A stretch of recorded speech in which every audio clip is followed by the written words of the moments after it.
L'équipe, on se retrouve pour une nouvelle vidéo. Nouvelle vidéo aujourd'hui où il n'y a pas de contenu. Il n'y a pas de contenu, on va juste vous parler des. Enfin, je vais juste vous parler des prochaines choses qui arrivent qui sont fort sympathiques. Je vais spoil sans spoil. Déjà, comme vous aurez pu le voir sur Insta, pour ceux qui me suivent sur Insta ou même en post YouTube, j'ai acheté des pneus, j'ai acheté des Eknova Super Sport RS en 2,45 à l'arrière et à l'avant. J'ai pris du 2,35-40. On verra bien parce qu'en théorie, je peux pas mettre du 2,55 sur du 8 de large. En théorie, 2,45 c'est la taille la plus grande. Et puis en fait, si je mets du 2,55 sur du 8 de large, ça serait même moins efficace que du 2,45. On reste en 2,45, on passe en 2,35 à l'avant. Parce qu'avant, j'étais en 2,25, 2,25. Ça allait très bien, mais bon, autant passer sur du plus gros, c'est toujours mieux. Puis je suis aussi passé du coup sur du Eknova, étant donné que je suis sur du Kenda Kaiser KR20A, du pneu qui est censé pour du drift. Mais bon, il faisait très bien le taf sur pour du grip en fait. Donc on passe en Treadwear 240 sur les Eknova alors qu'on était en Treadwear 200.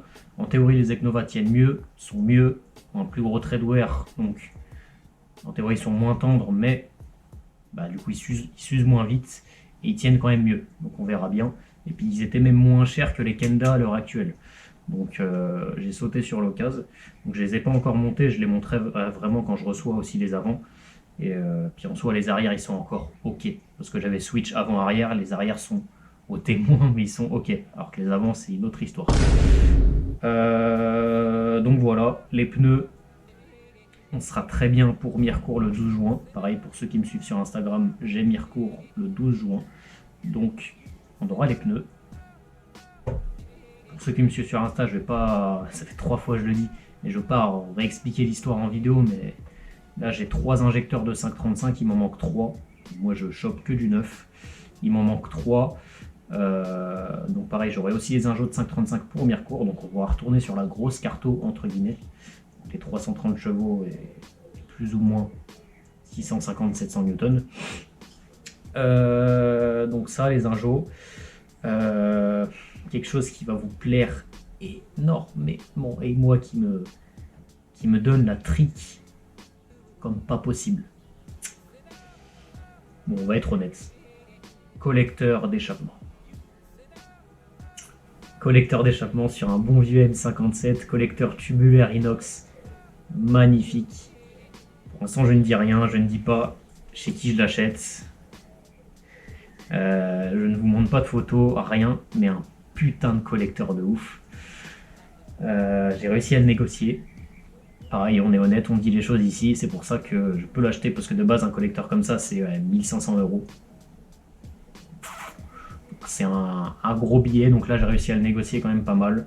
Donc pour l'instant, je ne dis pas la marque, je dis rien. Pour l'instant, rien n'est fait, même si ça va se faire. Étant donné qu'il y a le collecteur, déjà le bruit va être dingue. Je pense que vous vous rendez vraiment pas compte. Parce que je vais mettre une photo de collecteur d'origine ici. Les collecteurs sur les diesels, c'est pas fait pour la perf, c'est pas fait pour le bruit, c'est fait pour le rendement et faire le moins cher possible. Même sur un M57, même sur un OM606, peu importe. Le collecteur là, c'est le même qu'un collecteur d'un 4 HDI en termes de forme, hein. C'est exactement pareil. Le diamètre forcément est plus gros. Il reste quand même ridicule. Donc, étant donné qu'on passe sur un collecteur, il sera beaucoup plus haut pour faire passer les beaux tubes, j'allais dire tubes tubulaires, ça veut rien dire. Mais pour faire passer les tubes, il faudra, parce qu'au-dessus on a la boîte à air, virer la boîte à air. Et étant donné que la boîte à air est sur le cache-culbut, faire une découpe de cache-culbut. Je vais vous montrer ça tout à l'heure, parce que j'ai le cache-culbut de l'ancien moteur, donc on va faire la découpe sur celui-là, étant donné que le joint pareil il est neuf. Comme ça on aura juste besoin de faire la découpe, le mettre, collecteur en même temps. On va faire collecteur, injecteur, tout en même temps. Ça va être top.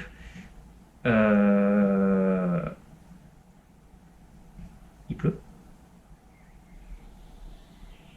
Oh, il pleut.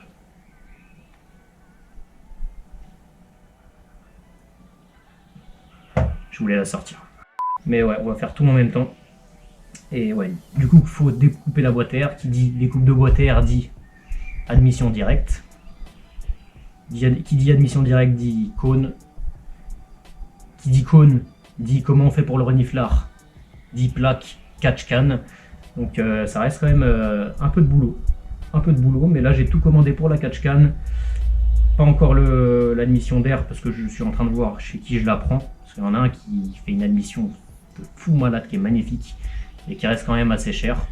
J'ai pas réussi trop à négocier avec lui. Donc ouais, il y a quand même un peu de boulot, mais on a commandé tout pour catch can, plaque, les durites. Collecteur n'est pas encore commandé parce que c'est pas encore fait à 100%. On verra la semaine prochaine. Mais dans tous les cas, même si je reçois le collecteur demain, je ne le montrerai pas demain parce que j'ai pas la catch can, j'ai pas la plaque de suppression, j'ai pas encore tout reçu. Pareil, j'ai pas fait la découpe du cache-queue de but. Il me manque quoi? L'admission directe, je l'ai pas encore. Et puis les injecteurs, je vais pas m'amuser à déposer le cache-queue de but. Étant donné que quand on dépose le cache-queue de but, il faut déposer les injecteurs. Je vais pas déposer, remettre les anciens, remettre le collecteur d'admission et après renlever tout pour remettre les injecteurs. J'ai pas envie, je préfère tout faire d'un coup, comme ça on est tranquille et puis on sera bien. Enfin, une petite pause pour une collab commerciale. Pour ça, je vous mettrai évidemment tous les liens en description. Tous les liens en description, c'est une araignée folle ou une connerie. Tous les liens en description pour ça, en fait, c'est une valise de diagnostic. Beaucoup plus petite, parce qu'il faut savoir que les valises, en soi, c'est ça, hein, c'est exactement pareil. Sauf que vous avez la tablette intégrée. Sauf que ça, en fait, vous avez, je vous mettrai des images à l'écran. En fait, vous branchez tout simplement ça sur l'OBD. Vous mettez votre Bluetooth sur le téléphone. Puis vous avez une valise de diagnostic. BM, Bentley, je vous dis des conneries. Vous avez vraiment toutes les marques. Franchement, ça me sauve. ça me sauve vraiment parce qu'une valise de diag, ça faisait longtemps que j'en voulais une. Mais pareil, ça vaut son prix. Et ça, de mémoire, c'est entre 90 et 100 euros. De toute façon, je vous mettrai tout en description. Vous aurez également un code promo qui sera en description aussi, normalement. Sauf si je ne l'ai pas encore reçu. Mais c'est exactement le même principe qu'une valise, sauf que c'est plus petit. Vous installez l'application sur votre téléphone et vous avez vraiment tout.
Parce que sinon ça n'a aucun intérêt, c'est de la perte de temps.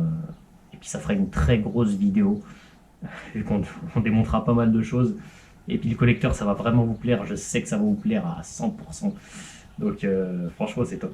Je pense pas qu'on verra grand chose. Bon, à part quand même la GoPro, elle filme pas trop mal, mais bon. Donc là on a le collecteur, le cache-culbu. Donc c'est en fait cette partie là qu'il faudra découper. Cette partie là, donc en fait la découpe, bon déjà on vire le MAF, ce qui est logique, mais ça serait vraiment de découper à la limite pour qu'on garde encore ça, parce que ça reste quand même fixé à la culasse. Donc si on vire aussi cette visserie là, il y aura une légère fuite. Donc le tout, ouais, ça sera de découper comme ça. Toc toc toc toc toc. Je sais pas comment on se débrouillera. On coupera peut-être de là pour faire un truc droit. Je sais pas encore, étant donné que j'ai pas de truc pour couper. Donc on verra bien. Mais je crois avoir le schéma en tête. Donc pareil, on mettra la plaque là, forcément. Ça sortira comme ça. Hop, durite. La catch can qui sera ici vers le moteur. Catch can vers admission. admission air turbo, forcément. Puis on passera un coup de propre aussi, parce qu'il est quand même bien dégueu. Un peu. Donc on fera vraiment un coup de propre. Et puis franchement, ça sera... Donc voilà l'équipe, vidéo simple, efficace. C'était assez rapide parce que j'avais pas trop de contenu à vous proposer, mais au moins c'est du bon tease. Donc ça va être fort sympathique pour les prochaines vidéos. On va dire que ça fait une petite pause. Mais ouais. Voilà. En plus avec un temps magnifique, il pleut, c'est super. Moi qui voulais sortir la voiture, je pense que ça va attendre. Mais bon, c'est comme ça. Donc les jeunes, je vous dis à la prochaine pour une prochaine vidéo. Ciao!